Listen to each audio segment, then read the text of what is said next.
boy. I am in town today with Rip. We just had a really nice car ride. One of the things we always teach our dogs is to hold a downstay for the entire car ride. And then the really important thing we teach them is to hold it even as the door opens. So I don't know if you guys remember way back to drop off, he bolted out of his car so fast, he was still hanging onto the harness and the seatbelt she had him on. He was literally hanging up in the air outside the door as she was trying to get it unbuckled. And then once she got it unbuckled, he started to run away. So look how much easier and stress-free this is.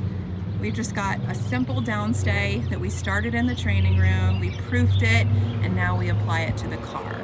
Now the accountability factor is that if he pops up, and that, yes, that even means during the car ride, I would just say N-O, click the e-collar, he goes back down. It's kind of like playing a fun game of whack-a-mole. And then we also practice the threshold of the door opening. If he pops up, if he tries to bolt out, we correct, we say no, we put him back, and then we repeat until I'm able to actually open the door and he stays and just looks at me. I do not want my dogs bolting out of the car every time the door is opened. This could be a road trip and I'm stopping at a gas station and I just need to open my trunk and get something out of it. I don't always want to be inviting them out if I don't need to. So I need him to understand that an open door doesn't automatically mean bolt out as fast as you can. An open door just means look at me for permission to jump out or guidance on what to do next. All right, so the way out of this car is going to be either a release or a recall.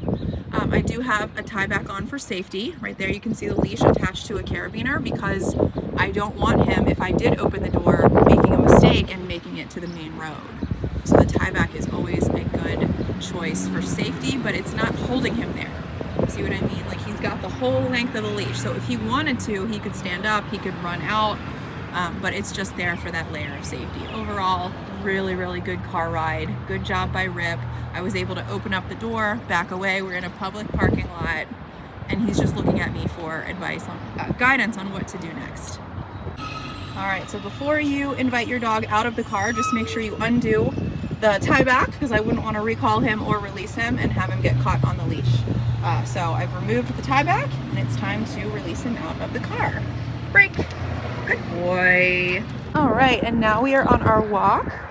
We are on the main street in Williamsport, past all the traffic, walking in heel.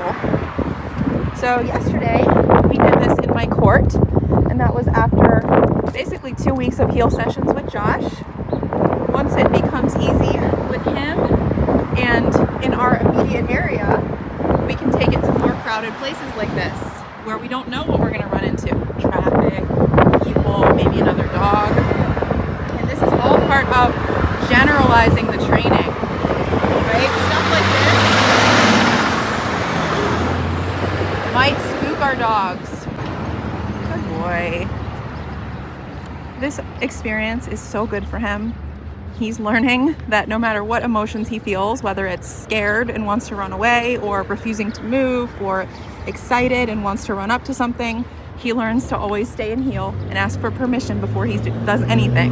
So everything has to be offered to him, basically. And if you have a dog who's relying on you like this for leadership, you really can take them anywhere. Good boy. Like walking him in heel like this on this main street is literally effortless. Loose leash. I have my e-collar to click if he moves out of position. I'm praising him when he's doing the right thing. Incredible. We're gonna practice a stay at this intersection here, and then we're gonna make it up to the main entrance of the storefront. Look, I stop, he stops. Good. Let's see what he does out of command. Good boy. Sits down. I'm gonna move over here. Good boy. This is scary. Good. Down. Beautiful. So notice when I say down and he listens like that, I don't click the collar. I only click the collar if he looks at me and's like, I didn't hear you, I'm too distracted, I don't want to down, right? But when he listens like that, you do not click the collar and you just praise. Good boy. So by putting him, no, down. By putting him in a stay command, in a public place like this with traffic, there's people walking by, he's a pretty flighty dog. By taking away all options except stay, he actually learns to just observe the environment and watch it instead of reacting, where he might want to run towards, he might run away from. Good job. Thank you. So a whole bunch of people just walked by with a stroller. He just watched them. We're at a major intersection right here. Watching all the cars drive by. Really chill, no whining. Passing all my tests. Good job, Rip. I'm gonna pet this.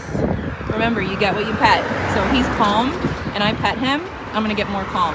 If he's scared and whining and I pet that, I'm gonna get more of that. So you wanna be careful what you're petting.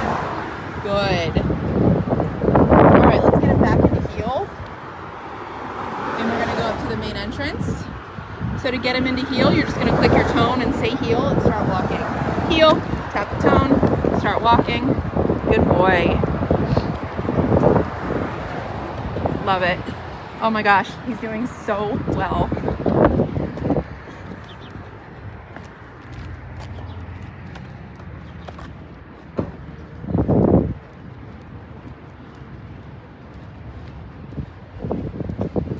Good boy.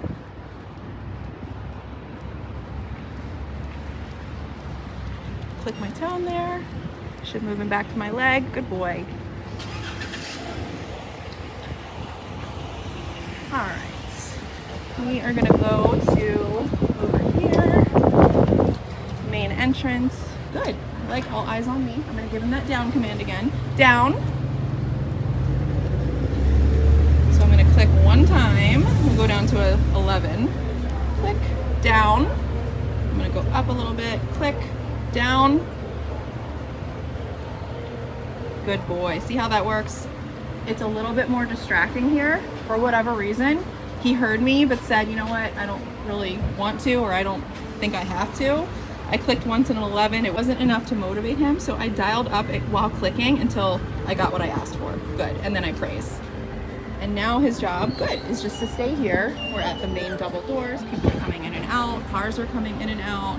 Let's see if I can drop my leash. Stay. I'm gonna click one more time here because I don't want him to think when I walk away it's permission to break the command. So that was just continuous clicking until he laid back down. Good. See how we're constantly giving feedback? I'm either letting him know I like what you're doing or I don't. You have to be very clear with the dogs. Good.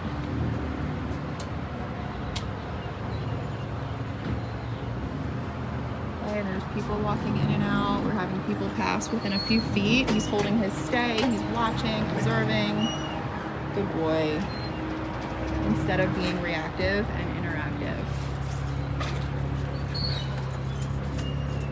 Remember, when you have a dog who can listen like this, you really can take them anywhere, you know. Good. I think she said at the office he used to hide.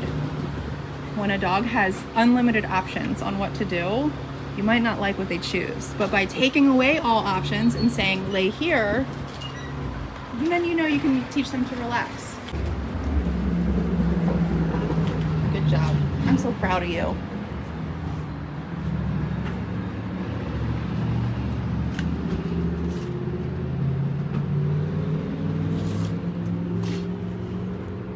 Boy.